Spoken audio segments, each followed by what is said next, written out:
Hello friends, welcome to my channel career point learn with Priyanka. Friends, आपको पता है हमने 1000 क्वेश्चंस की सीरीज़ ऑलरेडी स्टार्ट की हुई है जीके के, जो मोस्टली एग्ज़ाम में कई बार रिपीट हो चुके हैं। उसी उसी सीरीज़ को आगे करते हुए आज हम इस सीरीज़ का पार्ट 4 डिस्कस करेंगे। तो चलिए स्टार्ट करते हैं। फर्स्ट क्वेश्चन है क्वेश्चन नंबर 91। किस विटामिन की कमी से खून का रुकाव बंद नहीं होता? किस विटामिन की कमी से खून का रुकाव बंद नहीं होता? इसका सही आंसर है विटामिन के।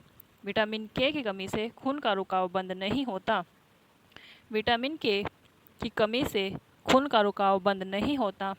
और विटामिन के कैसा है? विटामिन के एक फैट सॉल्युएबल विटामिन है, मतलब विटामिन के एक वसा में घुलनशील विटामिन है। विटामिन के की अगर हम बात करें तो विटामिन के की कमी से कौन सा रोग होता है? विटामिन के की कमी से रोग होता है एनीमिया।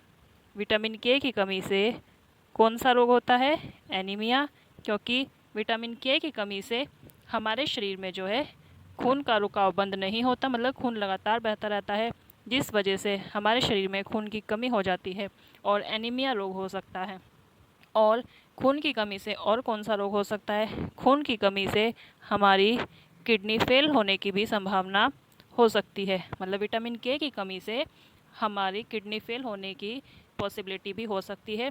विटामिन के किस चीज़ में पाया जाता है? तो विटामिन के सबसे ज़्यादा पाया जाता है हरी सब्जियों में। विटामिन के सबसे ज़्यादा पाया जाता है हरी सब्जियों में।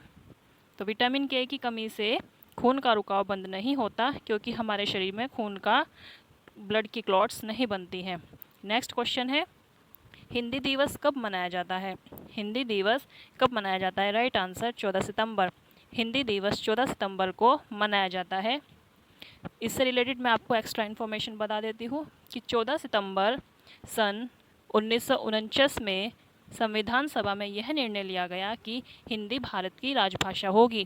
कब? 14 सितंबर सन 1949 को संविधान सभा में यह निर्णय लिया गया कि हिंदी भारत की राजभाषा होगी, इसलिए हिंदी दिवस हम 14 सितंबर को मनाते हैं। और अगर आपसे पूछा जाए कि विश्व हिंदी दिवस कब मनाया जाता है, ये तो बात हुई हिंदी दिवस कब मनाया जाता है, तो 14 सितंबर को। और विश्व हिंदी दिवस मनाया जाता है कब? 10 जनवरी को। विश्व हिंदी दिवस 10 जनवरी को और हिंदी दिवस 14 सितंबर को मनाया जाता है। Next question 93। संविधान के किस अनुच्छेद द्वारा हिंदी को राष्ट्रभाषा घोषित किया गया? संविधान के किस अनुच्छेद द्वारा हिंदी को राष्ट्रभाषा घोषित किया गया? सही आंसर है अनुच्छेद 343।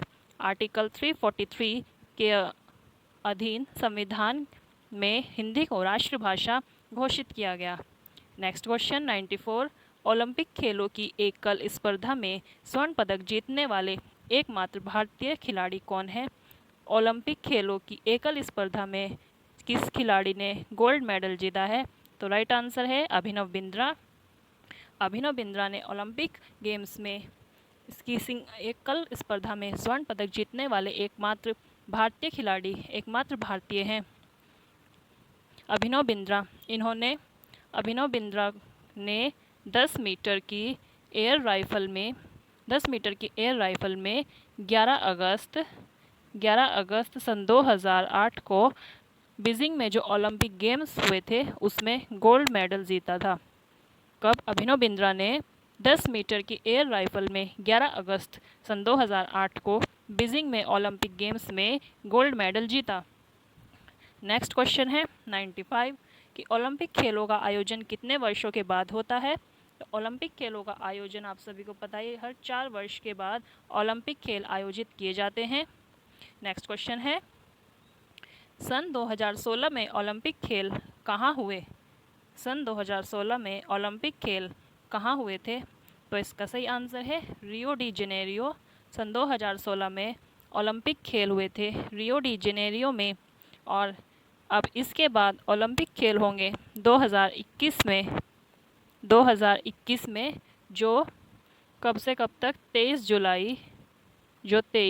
जुलाई से 8 अगस्त तक चलेंगे। 23 जुलाई 2021 से 8 अगस्त 2021 तक चलेंगे। और इसमें ओलंपिक खेलों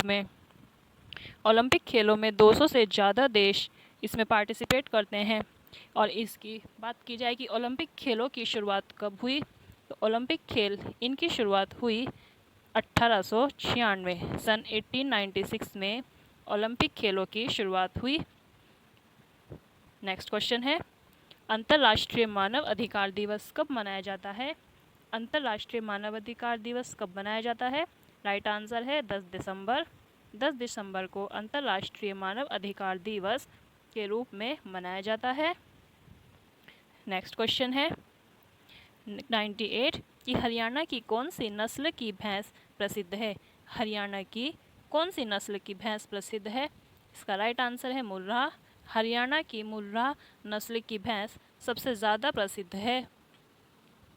हरियाणा की मुर्रा नस्ल की भैंस सबसे ज़्यादा प्रसिद्ध है। इसे अगर आपसे एग्ज़ाम में पूछा जाए कि हरियाणा में काला सोना किसे कहा जाता है, हरियाणा में काला सोना किसे कहा जाता है, तो हरियाणा में जो मुर्रा नस्ल की भैंस होती है इसे ही काला सोना कहा जाता है। और इससे और क्या होता है, इसके जो सींग होते हैं वो जलेबी के आकार के होते हैं। जो मुर्रा नस्ल की भैंस होती है हरियाणा में, इसके सींग जलेबी की आकार के होते हैं और इसे काला सोना भी कहा जाता है। नेक्स्ट क्वेश्चन है, प्रसिद्ध शीतला माता मंदिर कहाँ स्थित है? प्रसिद्ध शीतला माता मंदिर कहाँ स्थित है? राइट आंसर है गुड़गांव।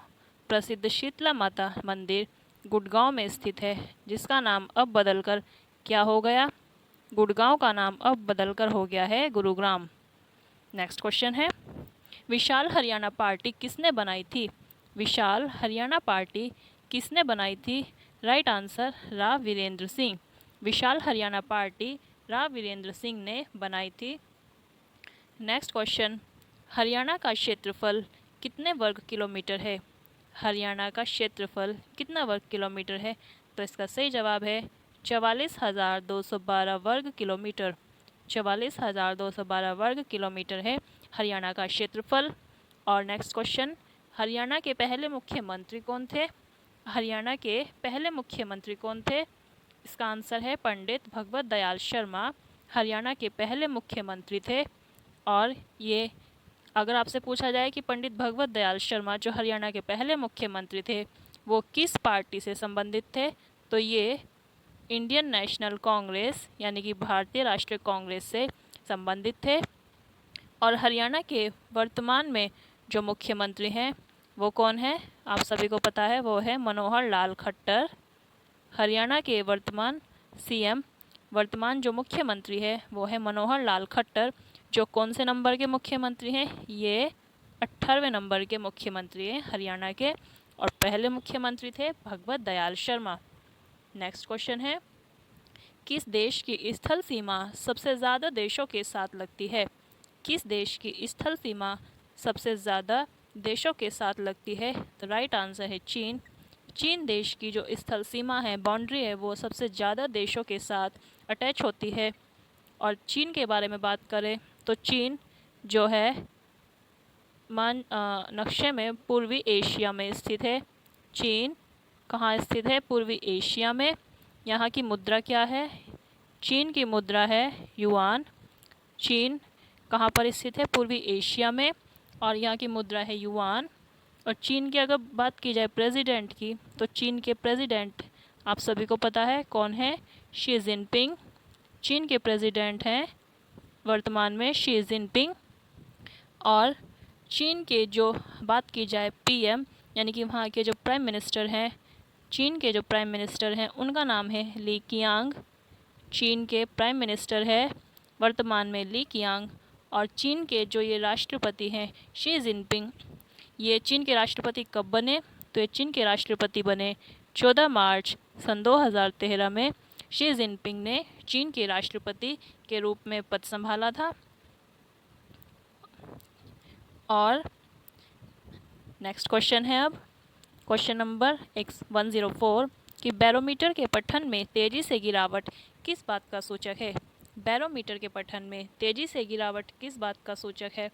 इसका राइट आंसर है तूफान का। बैरोमीटर के पठन में तेजी से गिरावट तूफान का सूचक है। आप सभी को पता है कि बैरोमीटर एक ऐसा यंत्र है जो कि हवा के दाब को यानी कि वायु दाब को मापने के लिए प्रयोग किया जाता है। हमारे एयर प्रेशर को मापने के लिए ये इंस्ट्रूमेंट यूज़ किया जाता है। और इसमें क्या होता है, इसमें जो है अंदर पानी, हवा और पारा प्रयोग होता है। बैरोमीटर में अंदर पानी, हवा और पारा प्रयोग होता है। और बैरोमीटर के पठन में अगर तेज़ी से गिरावट होती है तो ये सूचक है तूफान का। अगर इसके पठन में मतलब अगर इसकी रीडिंग में धीरे धीरे गिरावट होती है तो इसका मतलब है, धीरे धीरे गिरावट होने का मतलब है कि वर्षा होने की संभावना है। और अगर बैरोमीटर की रीडिंग में धीरे धीरे वृद्धि होती है तो इसका मतलब है कि मौसम साफ रहने की संभावना है। मौसम साफ रहने की संभावना है। अगर तेज़ी से गिरावट होगी तो ये तूफान का सूचक है। और अगर धीरे धीरे कम होगी रीडिंग तो ये वर्षा के सूचक है। और अगर इसकी रीडिंग धीरे धीरे वृद्धि होगी मतलब बढ़ेगी तो यह मौसम साफ होने के संकेत है। नेक्स्ट क्वेश्चन है कि भारतीय मरुस्थल का क्या नाम है। भारतीय मरुस्थल का क्या नाम है? इसका सही आंसर है थार। भारतीय मरुस्थल का नाम है थार। भारतीय मरुस्थल का क्या नाम है? थार। जो कहाँ पर स्थित है? जो भारत बात की जाए, भारत के यह उत्तर पश्चिम में स्थित है। भारत के उत्तर पश्चिम में। और इसका कुछ भाग जो पाकिस्तान में, तो पाकिस्तान के दक्षिण पूर्व में भी स्थित है थार मरुस्थल। अब बात की जाए कि भारत के उत्तर पश्चिम भाग में ये किन किन स्थान पर है, तो ये है भारत के उत्तर पश्चिम में राजस्थान, हरियाणा, पंजाब और गुजरात। थार मरुस्थल भारत के उत्तर पश्चिम में किन किन इलाकों में है? राजस्थान, हरियाणा, पंजाब और गुजरात। और पाकिस्तान की बात की जाए तो पाकिस्तान के किस इलाके में है? तो पाकिस्तान के सिंध प्रांत में और पंजाब में स्थित है। पाकिस्तान के सिंध प्रांत में और पंजाब में स्थित है थार मरुस्थल। नेक्स्ट क्वेश्चन है 106, काजीरंगा राष्ट्रीय अभयारण्य किस राज्य में है? काजीरंगा राष्ट्रीय अभयारण्य किस राज्य में है? आप सभी को पता है कि काजीरंगा राष्ट्रीय अभयारण्य ये जो है असम राज्य में स्थित है। नेक्स्ट क्वेश्चन है 107, पृथ्वी अपनी धुरी पर किस दिशा में घूमती है?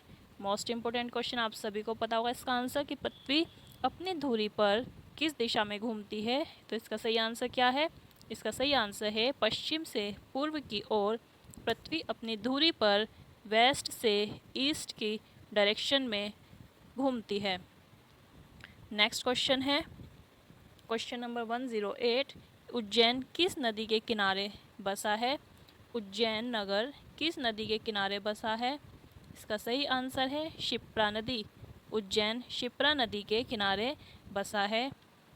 यहाँ पे वर्ड आया है उज्जैन, तो मैं आपको बता दूँ कि उज्जैन जो है विक्रमादित्य की राजधानी है। उज्जैन विक्रमादित्य की राजधानी है। और इसे किस नाम से बुलाया जाता है? इसे जो है कालिदास नगरी, उज्जैन को कालिदास नगरी कहकर भी कालिदास नगरी भी कहा जाता है। और इसे मंदिरों की नगरी भी कहा जाता है। उज्जैन को कालिदास नगरी और मंदिरों की नगरी भी कहा जाता है। इसे विक्रमादित्य की राजधानी है। और यह कहाँ स्थित है? उज्जैन जो है ये मध्य प्रदेश में स्थित है। अगर बात की जाए कि उज्जैन मध्य प्रदेश के किस क्षेत्र में स्थित है, तो उज्जैन मध्य प्रदेश के, मैं आपको बता दूं, उज्जैन मध्य प्रदेश के मालवा क्षेत्र में आता है। और अगर आपसे पूछ सकते हैं कि उज्जैन में वहाँ की आधिकारिक भाषा कौन सी है? उज्जैन की आधिकारिक भाषा कौन सी है? तो उज्जैन की आधिकारिक भाषा है हिंदी। तो फ्रेंड्स, उज्जैन किस नदी के पास बसा है? शिप्रा नदी के। और उज्जैन को कालिदास नगरी भी कहा जाता है और इसे मंदिरों की नगरी भी कहा जाता है। ये कहाँ पर है? ये मध्य प्रदेश में आती है और मध्य प्रदेश के ये मालवा क्षेत्र में आती है और यहाँ की राजभाषा आधिकारिक भाषा है हिंदी। अब नेक्स्ट क्वेश्चन है कि निम्न में से कौन सी धातु बिजली की सबसे ज़्यादा सुचालक है? बिजली की सबसे अधिक सुचालक धातु कौन सी है? आप सभी को पता है, इसका आंसर है चांदी यानी कि सिल्वर। सिल्वर जो है बिजली की सबसे अधिक सुचालक धातु है। नेक्स्ट क्वेश्चन है क्वेश्चन नंबर 110 कि गोबर गैस में मुख्य रूप से क्या पाया जाता है? गोबर गैस में मुख्य रूप से क्या पाया जाता है? तो इसका सही आंसर है मीथेन, कि गोबर गैस में मुख्य रूप से मीथेन पाया जाता है। वैसे तो गोबर गैस में बहुत सारे कंपोनेंट्स मतलब इसके बहुत सारे घटक होते हैं, तो मैं उन सभी के बारे में आपको एक बार बता देती हूँ कि मीथेन गैस में सबसे ज़्यादा पाया जाता है गोबर गैस में सबसे ज़्यादा पाया जाता है मीथेन। और मैं आपको बता दूँ और इसमें क्या क्या पाया जाता है। मीथेन इसमें होती है यानी कि CH4 मीथेन, जिसका फॉर्मूला है CH4। ये कितनी होती है? ये होती है 50 से 75%। और इसमें दूसरा होता है कार्बन डाइऑक्साइड जो 25 से 50% होती है। और तीसरा है इसमें नाइट्रोजन जो 0 से 10% तक होती है। नेक्स्ट है इसमें हाइड्रोजन H2 जो कि 0 से 1% तक होती है। और नेक्स्ट है इसमें H2S यानी कि हाइड्रोजन सल्फाइड जो 0 से 3% तक होती है। और इस पे क्या होता है, इसमें ऑक्सीजन होती है 0% यानी कि बिल्कुल कम इसमें ऑक्सीजन होती है। तो इसमें क्या क्या कंपोनेंट्स होते हैं? इसमें होते हैं methane, carbon dioxide, nitrogen, hydrogen, hydrogen sulphide और ऑक्सीजन। अब नेक्स्ट क्वेश्चन है कि स्वतंत्रता मेरा जन्मसिद्ध अधिकार है और मैं इसे लेकर रहूँगा। बहुत प्रसिद्ध नारा है, स्वतंत्रता मेरा जन्मसिद्ध अधिकार है और मैं इसे लेकर रहूँगा। यह किसने कहा? तो यह किसने कहा? लोकमान्य तिलक ने कहा था कि स्वतंत्रता मेरा जन्मसिद्ध अधिकार है और मैं इसे लेकर रहूँगा। नेक्स्ट क्वेश्चन है 112, राज्यसभा के सदस्यों का चुनाव कितनी अवधि के लिए किया जाता है? राज्यसभा के सदस्यों का चुनाव कितनी अवधि के लिए किया जाता है? राइट आंसर है 6 वर्ष। राज्यसभा के सदस्यों का चुनाव होता है 6 साल के लिए। नेक्स्ट क्वेश्चन कि हिंदी भाषा की लिपि कौन सी है? तो हिंदी भाषा की लिपि है देवनागरी। हिंदी भाषा की लिपि है देवनागरी। क्वेश्चन नंबर 114, हमारी आकाशगंगा का नाम क्या है? तो हमारे आकाशगंगा का नाम क्या है? ये आप सभी को पता है, मोस्ट इम्पोर्टेंट क्वेश्चन है आपके एग्जाम के लिए। हमारी आकाशगंगा का नाम है दुग्ध मेखला, जिसे और क्या कहते हैं? मिल्की वे। हमारी आकाशगंगा का नाम है दुग्ध मेखला यानी मिल्की वे। नेक्स्ट क्वेश्चन है 115, हिंदी भाषा का पहला समाचार पत्र कौन सा था? हिंदी भाषा का पहला समाचार पत्र कौन सा था? राइट आंसर है उद्दंत मार्तंड। उद्दंत मार्तंड हिंदी भाषा का पहला समाचार पत्र था। क्वेश्चन नंबर 116, तुलसीदास द्वारा रचित रामचरितमानस हिंदी भाषा की किस बोली में लिखी गई है? मोस्ट इम्पोर्टेंट क्वेश्चन है आपके एग्जाम के लिए। तुलसीदास द्वारा रचित रामचरितमानस हिंदी भाषा की किस बोली में लिखी गई है? तो इसका सही जवाब है अवधी। तुलसीदास द्वारा रचित जो रामचरितमानस है वह हिंदी भाषा की अवधी बोली में लिखी गई है। नेक्स्ट क्वेश्चन 117, हरियाणा के राज्य कवि कौन कहलाते हैं? हरियाणा के राज्य कवि कौन कहलाते हैं? राइट आंसर है उदय भानुहंस। हरियाणा के राज्य कवि हैं उदय भानुहंस।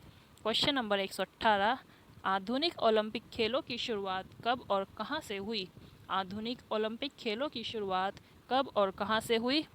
तो इसका सही आंसर है एथेंस, यूनान में सन 1896 में, सन 1896 में आधुनिक ओलंपिक गेम्स स्टार्ट हुए एथेंस में 1896 में।